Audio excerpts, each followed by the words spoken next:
ikyo hom diwa ka dei chu hi le na Pathen Lamtodin Kigon atia Amos thim gau pa in Israel mi te hi nga ana sei khu chom khat igel hom diu ka dei jine na Pathen Lamtodin Kigon ati na chiwa ding a hitai na Pathen Lamtodin Kigon dong ati a hepon ibola na ti ham le hi Amos khang la ya ama lengam ni na tan Juda te lengam to Israel te lengam anai ta ne ani ni wa ju Israel mi te a hi tho Yung la ani ki home kenewin. Heje Amos thim gau pa he Juda mi ahin. Ai le ama pan mundinga ama to dinga kilom ta chu Juda lengama chu Pathen ngan sin ne hen lang Pathen tu in sei phong le kilom ta ai wan Pathenin. Heje Juda lengama ko na chu akodin Israel te lengama thu sei sa ya. Israel te lengama bola thu sei sa ham achon sit now jo sang be sei na jo midang elo gamdang mi ahin puya ila jo Pathenin thu sei sa heji phat lai ta Israel te chu itina chon sin wam atil ama sa pen ta ma chon sin na jo nuk sa na ya ki banglo ham tulaya e ho hin khu mandan wanole se thilha sa thilphalo ni sei ai hung jengan ai wanga hi mi min anup sa che jeng ya Hichi anup sa na pa hi John si na ikibol je wa nup isa o yai. Ni si a John sit apungin ni. Nup sa na ita. Aba na ju hypocrisy di ju ato le asay ki banglo ti ho ko hypocrites Pharisee Sadducee ho chan. Ato achum alung thimu achum kita na kiti lo. Pathen ho wuyong chu mi mit mu dinga Pathen ho one thing aki one jong leo mi mit mu dinga bo ki one Pathen masanga chu ki da ta ya mi masanga chu amo athei to ma ki sei pha wa ki su sang go wa hita bang ju Israel mi te chon si ne aba na chu obstinacy de jo lo chal na hi chu ho thum chu ya nup sa na kita lo na alawa lep chi na eti de aba na chu lo chal na hi choi ama ho chon si na an hi za e ho la yang thei lo ding ham mai the hi hi chi ho zi na he Pathen Amos thim gau pa ahin ko wa i zat ve ka ko wa i zat ve ka hil cha wa in lung na he pu hi ze na chu hung pum su ing ka tin Sodom le Gomora ka bol bang ka hung bol ding hi he ze na chu nang jong ki gon ati ta na Pathen Lamtodin Kigon de Amos bungli chang som le nia chu tin ki se vo Israel nang jong hito banga hi ka bol ding na hi Sodom le Gomora alawa gamdang dang chunga thu ka tan banga achon si na wa ka ko do zolo pha na thu ka tan banga nang ho chunga jong thu kan tan ding hi ti ta hito banga na chungwa thil ka bol ding je hin vo Israel na Pathen Lamtodin Kigon ati na Pathen Lamtodin Kigon Pakaya su Kristai leya ahung ding alawa e ho puito wa ahung ding ni ko hel ding a ki gut angai pon ka sei bangin tunia akhola nang na Pathen ne kimu to pi na niyo hi mai the Hebrew bung ko chang som ni la sagi a chu khat ve thi a chu zo teng le Pathen thutan na a lut ki ti hi Pathenin mi khat dinga agon pi hi ti ena jo thutan na ki ti hi ithi zo ting le hung ding hi dai ena jo tunia khol nang chunga ke chunga thutan na hung phung mai the hi na jo Pathen Lamtodin ngai ni sia ki god di hu ya sermon ho chungai le hen sermon sei dang ho dang asei bin coronavirus i van noya hi pool ti tawte mi hem pool a pool vo pool o ma ang le lunghang tam tam cho na nu le paten a chai nu vo chai nu gan cha a i je uwa alunghang alung phamo ya so mi hem pool hung umai ta to ale mi hem pool hung umi vele hen hichin na coronavirus a kona mi asa ni si a thi jung ye aching be anei be aman lut na le hel banga ewan bu se iza mangwa song ithi wa heta bu se iza mangma ho ni se ya me min kho hi kizap mang ji ngai anei be ham alo wale hi chi mi tam ten pathedin mi him te saiza api achon si ji wa saiza alo wa punishment api a hi go na api a hi ti a sei jong gel long I mai the jo hin ai wanga kin jong ka gel khat chu mi hem pathen hin mi hem te achon si ji na hi le thu go le hi chi coronavirus hi anew ma jeng ti cho pathian god na ichon sit bangu wa chang ding hi lew hen minute khat minute ni jong I hin lo deu hi ai coronavirus anga thupi zo gimne zo ichan deu hi ai ale bola tunia hi mi tam ta ki gole hi la pathian to ki mutu ga mu wa ta akimu to zo anom na dem hitamang nat ki sei lai tan vele hen chon sit na jong hi pung che yeng cho ata azo ding jo ki hepon WhatsApp ho ayang namu je de hin mi doctor len ta min thang ta ho aching ho ki ve na nei ki ta cho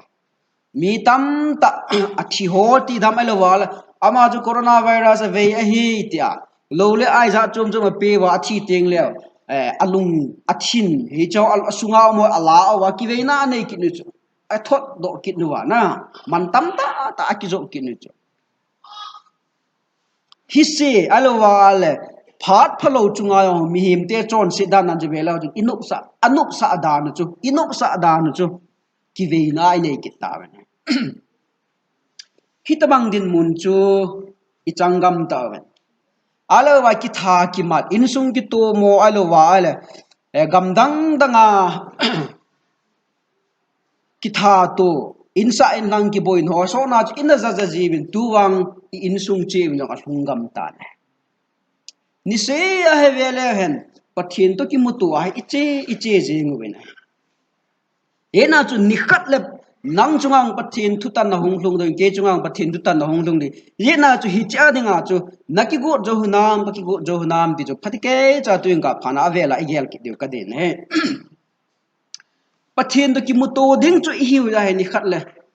nom leo hen da leo hen pathin lim le mel imu deu in pakai Yesu Krista imu deu ya he ikimu to te deu ya mi peng ta Krista hin na nei ta san na nei mi te adinga wang chu he chu nga le la omin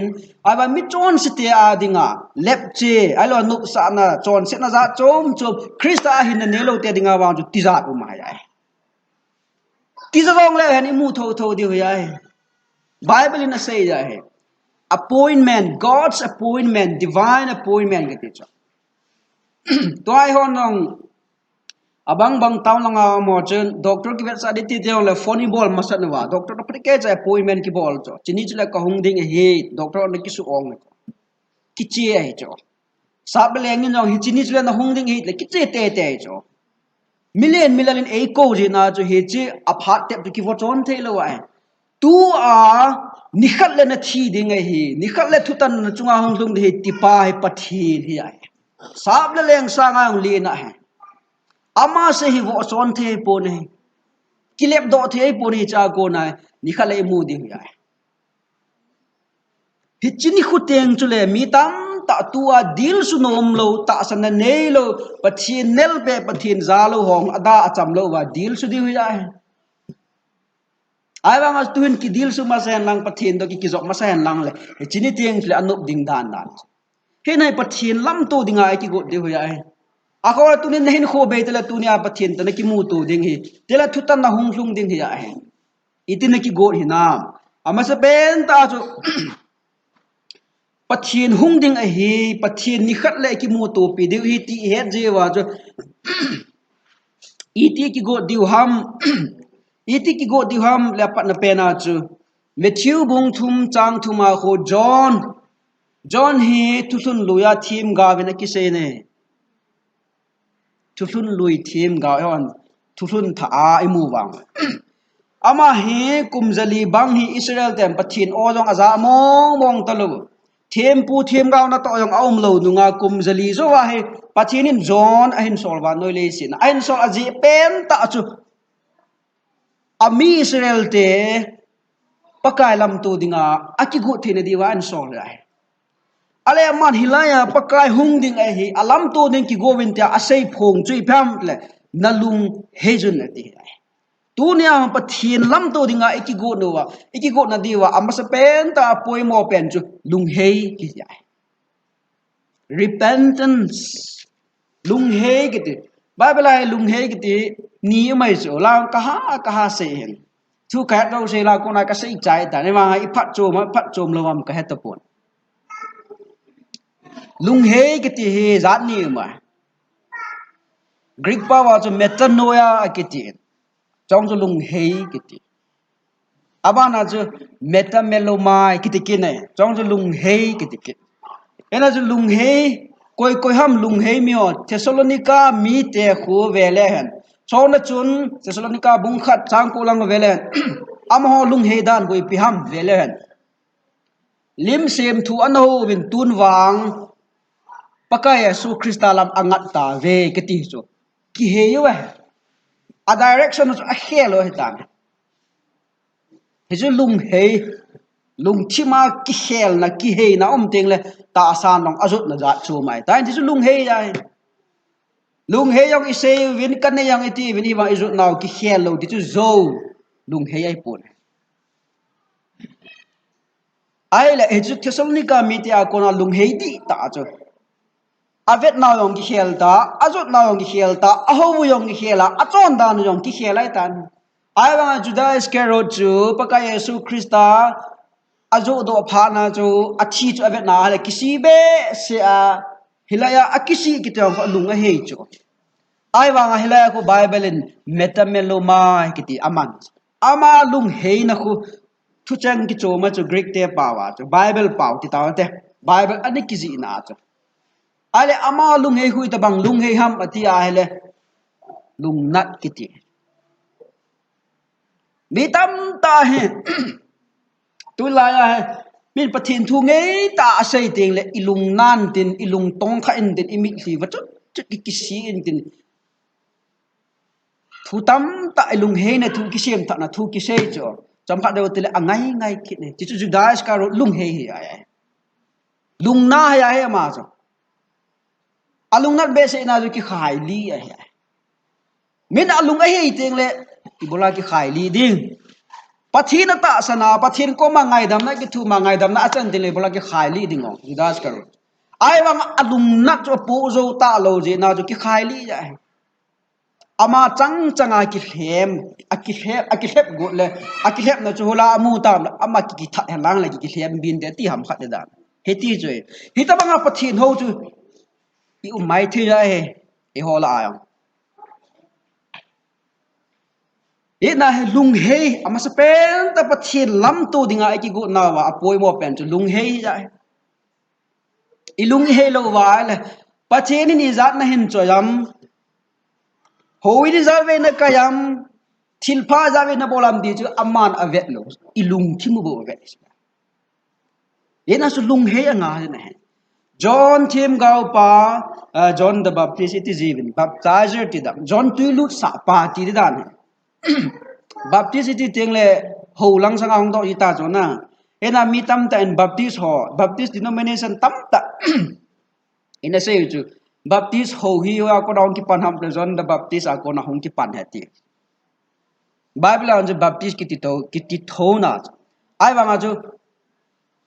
tuilut sa pa baptizer ti dham ti a khu sei ding he yang le hon ikila sunglut be se win hoya ko na nong ki pan ham le John Baptist a ko na hong ki pan he ti mi bang adama ko na Baptist te hong kon do ya ti a sei wal dan ju na he chi John tuilut sa pa hen Israel mi te anasim phago aman na sei na jo nalung he jun pakai lam blen sim tu san ko jun juda gam thi ma tu hita ju thuan hang sap lai thilang bolding lo he pathin to kilam tu ding lung hei angai ai wa ni Israel te alung hei po ve ne alung a hei lo je wa chu aga chu i piham ahu hing pu khai li ta chu ahu hing pu chu zu mangoi tan he chi chu hi aga tu nin jong lung hei na thu i za ve ne Pathin hung ding he tiong I heaven he nikala pathin to ki mu to diu he tiok I heaven he ilungu he lo wale siral te bang hi diu ya he ilap pilo diu ya he zina chu pathin to kilam to dinga masapen ta chu lung he pen tha Krista a hin na ne hinga ya he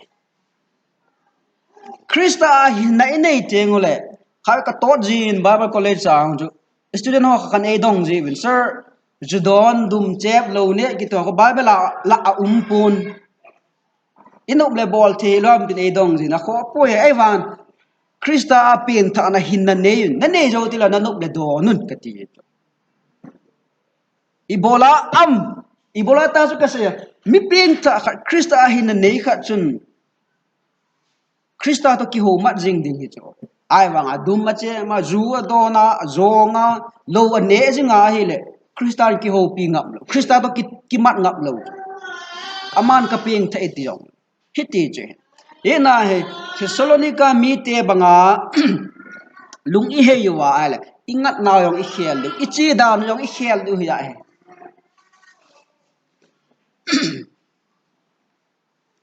abanin ga kisai bele hiji John chun aman an je chu pathin lengam anai ta anati chu pathin lengam anai ta hiji chun lung hejun Old Testament program banga gawa kisai banga pathinin athim ga anaman cha banga khu thil hungui hlung ding hile paka Yesu Krista akhat ve na naw sena ahung pen zowa khu Israel te lengam ki tung do dinga mai tan ai wanga amon ahu hing pu kisan lo je wa khu Matthew lam ko ve ki lehen postponement of the kingdom lengam chu ki chona he cancel ki bolo ki chona he Israel te lengam ase ngai lo je wa ha ya je chun paka Yesu Krista wana akal dinga khu Israel dena do ta ase ji ho na do thupo sol cha de bung khat changgu ma ko pakai tu hi hitalo ham nangin Israel te lengam lehin kile do sa kit ding phat chu ta do pakai Yesu Kristan pan ama chang tum ta aphale ani khu agun chu nangwa kisa lungim na ding ai po ti pita lengam chu talo pi chu ai wang hi cha chu ho bung khang ti taw ta ong ki pan ta ne Velen ibola Israel te hi tu gi gente athowa alawa ale ahu hing pu kisan lo wa mi te khut no ya jing wa ham la pathire kisan lo je wa ibola ki do thelo wa ham ibola mi no ya ta Israel Jerusalem temple ko ke khat muslim hon alo chla he ji wa ma ho pathin lim la mela ane ibola mi khut no ya jing wa khang to thelo wa ham akhan to ding wa pathin nam khat a hi na bangwa ibola khang to thelo ham se ngai lo ji wa alung he lo je wa ale tu na in sung khang to thelo ham khosung ho bung sung khang to thelo ham khat chen gel le am sa pen ta cha pathin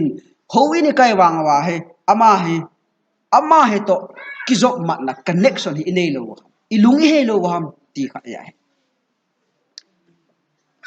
abana chu pathin lam to dinga ikigot tu itikigot di ham ti ala pathinin hichini chule ka hung dinga hi atia hi le aman ade angai lut ama thanop na ho ju kiken anga jine Genesis bungsom thumna ni lang ju vele han Jacob to Esau thu simi mo deu he Jacob men au pa an hemin tel zo thu na da hem ale chom khat jawa ki moto dinga ahum hon pha na khu Jacob ki cha dan khu vele han na hi ta bang khoi zo la na la hin khu imanwa ale pathin to kilam to ding ni nai te le ki cha de hu ya he ki cha be se amara ki mo to pi ngam ta lo cho e na khu aman chang nga lang chang som na thum som la nga lang che vele hen kel ngoi hian lang kel ta hian lang bong lo han lang anei ago tam ta chu ama masanga asol chu a u pa vet dinga a u pa dung thai sak na dinga aman anei ago zo si akiken chu ai wa pathin to kilam to ding hi tele inei go hi ki ken thele bu chu inei go wa ihau na wa ihau kai hat man na ilasa hat man na wa ilam kai ji wa hai alo wa ale thil pha I bol hui ki ken wa Pathen Lamtodin ga iche thelo piu he Pathen su lung sai thelo de hu ya Jacob wang anei zo se akikena au pa Lamtodin ga ki go ya au pa wang alung sai tho nai na ai bola anei ago je na lung sai ai po ni pati ke chan sim le angai lut so pi khat ai na lung sai ya ai le Samuel khat na lang jo vek le han bung som ni la nga lang jo vele han abigal le nabal tu simi mo de hin nabal ki ti pa he mi pa phong hel hul ti dham ki hausa ai lo le koi ma za lo hiding dan he ai wanga chu mi hau thim hi ya Davinin asipai ho asola gil kil dang cha asipai hi jewa chu na nei kham hin pen ati David chu leng hi chu leng len ta chu ale nabal ni pi se ta kam David ati kam je si chapa iti kanei ka go chu kana tong ho ka go ya ka her kha lo mi gam danga mi ka pi ding ha ma ti chu David so te kilai ki ba David ko ma se David lung ha nga asipai ho ki puya hungai ta ahung thu chu mi khane an he na nabal ko ma se te lo wa ajinu abigal ko ma asai chu abigal chu mi nu ching hi chu amat ane ago tam ta akena David Lamtodin ki go chu David su lung sai te dinga akeng bulayong deal su angai da mathum David in angai da ai wanga nabal chun David koi hi het phana chu mo thi ta la dam mo yong hilo ai pi yong lo ki chabe se a hita chu mo thi a het hit bang che abigal in David alam to yong ku vele het na atua ka hin se je komini sol lam to dinga ki go abigal in David lam to dinga ki go vele het alam to ding te ni ki cha che wai chu I bola ki cha wa ham tila su khil bol khil anei je wa ya ale tu ne Pathen Lamtodin ki go na wen su khil bol khil na la hen lang hele ichungu wa hen ikicha di hu ya he ai wa su khil bol khil la do na dinga apat na pe na athu pi tu phama zo khan se ma chu lung hei ya lung hei lung tha hi iken wa Pathen Lamtodin hu ya tu ni ha kho ale la wa yong hi chi hi se yong mai the ya ko ma po ti the ding hi se hi ki cha ding wal long ai po hi chi hi thil dang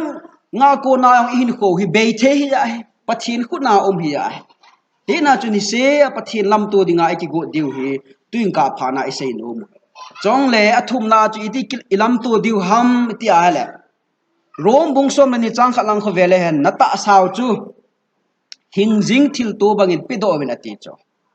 Old Testament khang la ya chu temple ho bu a chu hi thil to na ki pi ti le a ki thil to pa ho ki go wa ma mai cha ma Pathen lung khai dinga ki mangai cho ai wanga tu hun tha ngai lut na dan no ya Krista the law of Christ Krista dan chu khat bo ya ngai lut na ya he chi ngai lut na dan no ya ko iti e ho ita saw ipi diwam ilowa iti Pathen ho bu izo diwam tile ito do pa jo thitalo ding hingjing ding ya ita saw hi ase na ya ihin kho I khagaw hi ase na ya Pathena ipe di ting le a thiding hilowa thulun lu ya wa jo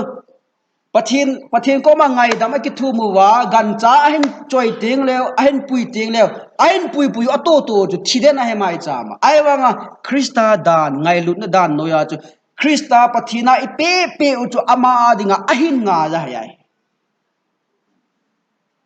ten chu le Pathen Lamtodin chu anuma nom ding ya inai tuing ka phana so bite ho Pathen Lamtodin hai ki go cha ju hina ki go chai lo ai wan noi le se thil phalo phat phalo hi ve na ha la nu le pa na Pathen thu don ta pon alowa in sung mi no Pathen thu alowa le in sung man lu dan ho hin kho le phat chanu cha pa man lu dan ho ki he gam ta lo cho lungim na ding alowa lung han na ding loi tum sim na ding thili tambe setan din satan hin eisu boywa iboy na diu pa ha ki boy the telo thil Pathen man tam ta hin kho in sung monu mo pa alowa in sunga phat man luta ap ho hi aman lu dan ai ki hegam tapur ai wanga hi chi ho chu thupi ai pathin lam to dinga ki got ting le hena avelan tuing ka phanin pathin lam to din ki go hi aje chu ni khat le hung ding a hi ahung na ding pha dang ki sei thei po ai wanga chu hung ding a ahung teng chu le thutan na ding a hi chong le ahung teng chu le to man rong an pu ding hi ai ni khat le hung ding a hi ahung teng thu ki tan ding a hi ahung ni teng le to man rong an pu ding hi hi chu ho ji na chu pathin lam to ding a phatike cha ki go de ilung I hei deu chong le pathin adei chu I pi ham atile pathin dei ho chu ikenwa pathin ilam to go de ju lung heima ma hin khutha lung gel tha ai ni chong le hin ko hi christian ni ko iman sung se wa he mai cha ma thil ki to a hing jing vet do thei pathin lo pin a phung do jing hin ko chu iman de chu pathin ade hi ai teng chu le I tin pathin hung long le e ho adinga ki pa jing ai ai wang Israel te an chon se je wa to pathinin na chon sevin ka ko win na lung na hei po be tu wang thutan dinga kong ki go win atiu amho dinga ki chat up ta ai he chu I to lo na de win tuing ka phan avelin ngai to ki nu tin ni khat le pathin lam to dinga I bon che ke cha wa he I diu he che pathinin asei sa appointment a pe hi akivo chon thei poi jong le akichi da thei poi ichi tho tho du ikimu to tho tho du je chun lung hei pumen chilen ki pa tai lam to du he ti tuing ka phana se hin se do kham kham ba then pha thei